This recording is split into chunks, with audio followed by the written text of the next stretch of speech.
संजय उत्तमराव देशमुख के बाद 9 अध्यक्ष संजय महोदय, उत्तमराव देशमुख। अध्यक्ष महोदय, माझा मतदारसंघ यवतमाळ वाशिम जो महाराष्ट्राचा विदर्भ भागामध्ये आहे, या भागामध्ये कापूस आणि सोयाबीन उत्पादनासाठी ओळखला जातो।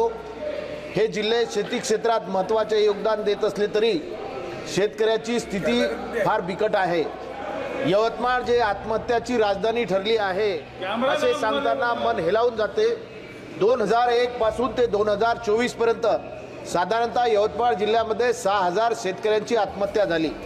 वाशिम जिल्ह्यामध्ये साधारणतः 2000च्या वर शेतकऱ्यांनी आत्महत्या केल्या आहेत। हे केवळ आकडे नाहीत, हे आत्महत्या म्हणजे एका कुटुंबातील उद्ध्वस्त संसार आहेत। अध्यक्ष महोदय, शेतकरी आत्महत्या होण्याचे पहिले मोठे कारण म्हणजे पिकांना योग्य दर न मिळणे।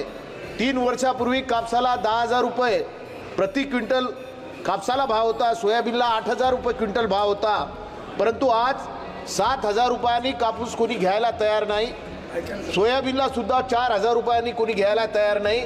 अशी शेतकऱ्याची अवस्था या ठिकाणी निर्माण झालेली आहे। शेतकऱ्यावर कर्ज वाढत आहे आणि त्यांच्यावर आर्थिक ताण या ठिकाणी वाढत आहे। अध्यक्ष महोदय, दुसरं कारण म्हणजे विदर्भातील पिकावर आधारित उद्योगाचा अभाव।